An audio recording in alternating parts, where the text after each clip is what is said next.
আসসালামু আলাইকুম।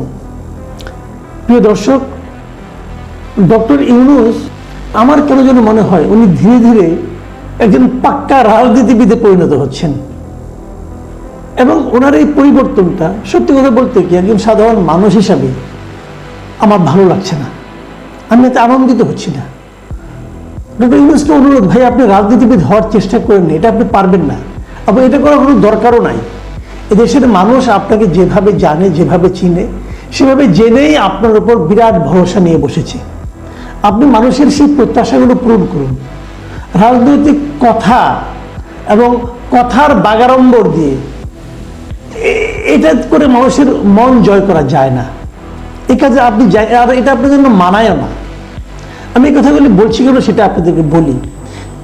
প্রধান উপদেষ্টা ওনার অফিসে রংপুরের সেই বিখ্যাত, আমরা যাকে কেন্দ্র করে এই আন্দোলন এত তীব্র হয়েছিল, আমাদের জুলাই আগস্টের আন্দোলন, সেই জুলাই বিপ্লবের শহীদ আবু সাইদের পিতাকে আজকে উনি আমন্ত্রণ জানিয়েছিলেন ওনার অফিসে। সেখানে ওনার হাতে ওনারা একটা শহীদ আবু সাইদ ফাউন্ডেশন করেছেন, সেই ফাউন্ডেশনের সনদটা ওনার হাতে আজকে তুলে দিয়েছেন।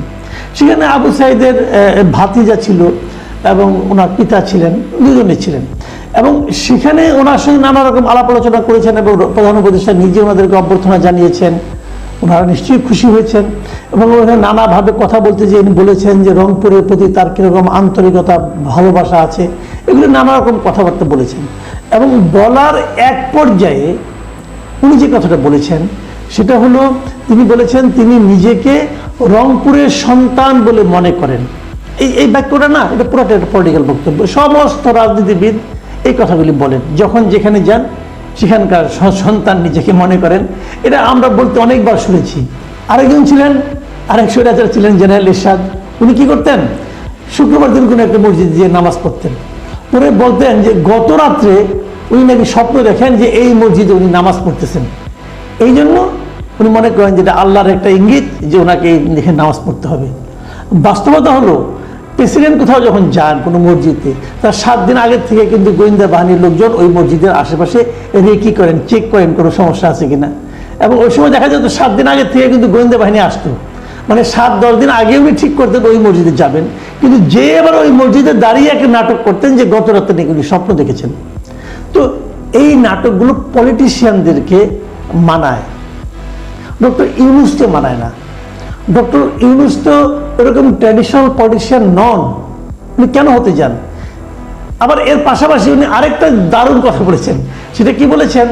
যে উনি বলছেন যে আমাকে রংপুর থেকে আমাকে উপদেষ্টা ভাবুন, মানে আমি রংপুরের উপদেষ্টা, এইভাবে আপনারা আমাকে ভাবেন। মানে উনি রংপুরের উপদেষ্টা। তো এখন ওনাকে রংপুরের উপদেষ্টা ভাবতে হবে কেন? এই প্রশ্নটা আসছে কেন? উনি যে একজন রংপুরের একজন উপদেষ্টা, আমাকে রংপুরের একজন উপদেষ্টা বিবেচনা করুন, এই যে কথাটা ডক্টর ইউনূস বলছেন, ওয়াই, কেন ওনাকে রংপুরেরই উপদেষ্টা হতে হবে কেন? এটা কি আবু সাইদের পিতাকে খুশি করার জন্য? আবু সাইদের পিতাকে খুশি করার জন্য তো ওনার রংপুরের উপদেষ্টা হওয়ার দরকার নাই। উনি তো প্রধান উপদেষ্টা সারা দেশের, কেন উনি রংপুরের কথাটা বলছেন?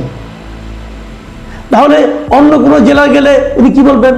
ধরেন যে চট্টগ্রাম থেকে কিরকম নিহত হয়ে যায়, অথবা চট্টগ্রামে কেউ যদি তার সঙ্গে দেখা করতে যায়, তাকে উনি বলবেন আমাকে চট্টগ্রামের উপদেষ্টা ভাবুন।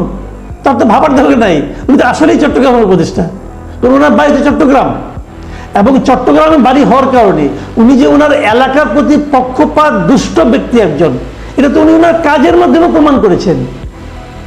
যে কাজটা উনি ওনার কাজের মাধ্যমে প্রমাণ করেছেন, তার বিপরীত কথা মুখ দিয়ে বলে তো কোনো প্রয়োজন নাই।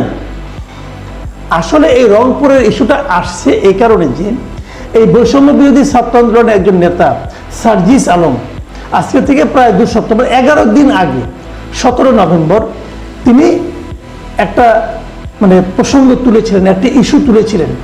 উনি বলেছিলেন যে এক চট্টগ্রাম বিভাগ থেকে উপদেষ্টা নেওয়া হয়েছে 13 জন। দেশের সমস্ত বিভাগগুলির মধ্যে এক চট্টগ্রাম বিভাগ থেকে উপদেষ্টা নেওয়া হয়েছে 13 জন, 24 জনের মধ্যে। অথচ 3টা বিভাগ, রংপুর, রাজশাহী এবং ময়মনসিংহ, এই 3টা বিভাগ থেকে কোনো উপদেষ্টা নেওয়া হয়নি। এই বিষয়টাকে সার্জিস আলম এক ধরনের এলাকা ভিত্তিক বৈষম্য বলে অভিহিত করেছেন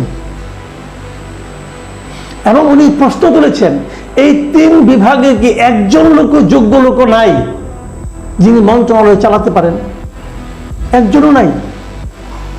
তো এই যে প্রশ্নটা, এই প্রশ্নটা উনি কি জবাব দেয়? এই প্রশ্নটা কি অমূলক মনে হয় আপনার কাছে? আমার কাছে তো অমূলক মনে হয় না। আপনারা হয়তো বলবেন যে কেন আমরা বিভাগ ওয়াইজ ভাবছি, এই প্রশ্নটা কিন্তু আপনারা করতে পারেন এবং আমার জন্য তো করতেই পারেন। বলতে পারেন সার্জিস বলেছে কারণ তার বাড়ি হলো রংপুর এলাকায়, এই জন্য বলেছে। আবার আমার কথা বলতে পারেন যে আপনি প্রসঙ্গটা তুলেছেন আজকে এই কারণে, আপনার বাড়ি ময়মনসিংহ বিভাগে। হ্যাঁ ভাই, আমার বাড়ি ময়মনসিংহ বিভাগে, কোনো সমস্যা নাই। কিন্তু আমার প্রশ্নটা হলো আমার বাড়ি কোথায় সেটা ইম্পর্টেন্ট না। ইম্পর্টেন্টটা হলো এই 3টা বিভাগ থেকে আপনি একজনকেও নিলেন না, কি বিবেচনা সেটা আমাকে বোঝান। আপনি কি সবচেয়ে বেস্ট লোকগুলিকে নিয়েছেন? যে এমন হতে পারে যে আমি যাদেরকে নিয়েছি তাদের চেয়ে যোগ্য ব্যক্তি আর নাই বাংলাদেশে, অতএব আমাকে এইগুলি নিতে হয়েছে, কে কোন বিভাগের আমি দেখার সময় পাই নাই, এটা হতে পারে। কিন্তু যে লোকগুলি আপনি নিয়েছেন তাদের কর্মতৎপরতা, তাদের কর্মদক্ষতা, তাদের চিন্তা করার ক্ষমতা, তাদের দেশ চালানোর যোগ্যতা, আমরা তো দেখে দেখে ক্লান্ত হয়ে গেলাম। আমরা খুব আনন্দিত এদেরকে নিয়ে।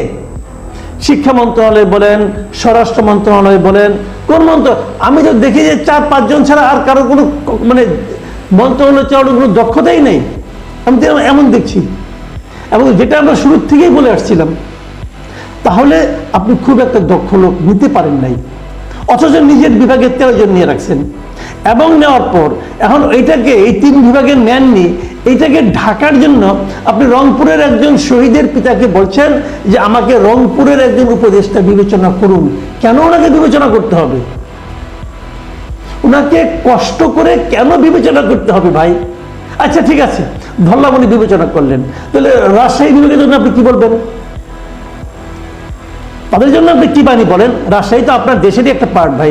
আমি ময়মনসিংহের লোক, তো আমাকে বলেন ময়মনসিংহ বিভাগের লোকের জন্য আপনার কি বাণী, আপনার অমীয় বাণীটা কি আমি শুনতে চাই। আপনি কি বলবেন যে আমাকে ময়মনসিংহের একজন উপদেষ্টা বিবেচনা করুন? রাজশাহী লোকে বলবেন রাজশাহীর উপদেষ্টা বিবেচনা করুন। তো বিবেচনা করতে হবে কেন ভাই? আমাকে কষ্ট করে বিবেচনা করতে বলছেন কেন? আমি কি হাজার চিন্তা করলেও আপনাকে ময়মনসিংহের উপদেষ্টা ভাববো না তোর ভাই? আপনি তো ময়মনসিংহের লোক না। এবং ময়মনসিংহের প্রতি, রাজশাহীর প্রতি, রংপুরের প্রতি আপনার যে আসলে কোনো ভেতর থেকে টানটা নাই, এটা তো আপনি প্রমাণ করেছেন নিজের বিভাগের 13 জন নিয়ে এবং এই 3 বিভাগ থেকে একজনকেও না নিয়ে। আপনি তো প্রমাণ করেছেন। তো বৈষম্য বিরোধী ছাত্র আন্দোলনের ফসল যে সরকার, সেই সরকার যদি নিজেই বৈষম্য করে উপদেষ্টা নিয়োগের ক্ষেত্রে এবং সেটাকে ঢাকার জন্য জোর করে ট্র্যাডিশনাল পলিটিশিয়ানের মতো কথা বলার চেষ্টা করে, এটা না বড় কানে বাজে, এটা শুনতে ভালো লাগে না। আমি ওনাকে অনুরোধ করব, পারেন নাই, নেন নাই, এই বিভাগগুলি লোকগুলোকে অপছন্দ করেন, করতেই পারেন, কোনো সমস্যা নাই। সেভাবে আমরা আপনাকে বিবেচনা করব, কোনো সমস্যা তো নাই। আমাকে সবাইকে ভালোবাসতে হবে এরকম তো কোনো আইন নাই।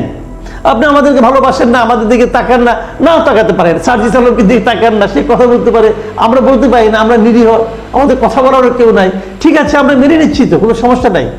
এতে তো আপনার প্রতি আমাদের সমর্থনের কোনো ঘাটতি হচ্ছে না। কিন্তু আমি তো এখনো বলি ডক্টর ইউনূস সরকারকে আমি সর্বাত্মক সমর্থন করি, যতটুকু সমালোচনা করি যাতে নাকি ওনারা ব্যর্থ না হন সেই জন্য সমালোচনা করি। ওনাদের ব্যর্থতা আমাকে দেখতে হবে, এটা আমি চিন্তাও করতে পারি না। আমি ওনাদের সাফল্য কামনা করি। আমার ময়মনসিংহ বিভাগ থেকে আপনি একজন উপদেষ্টা বাড়ান নাই, তারপরেও করি। রাজশাহী লোকেরাও তাই করে, রংপুরের লোকেরাও তাই করে। কিন্তু রংপুরের সার্জিস আলম যে কথাটা বলেছেন সেই কথাটাও কিন্তু একদম আপনি গুরুত্ব নেই বলে উড়িয়ে দিতে পারবেন না।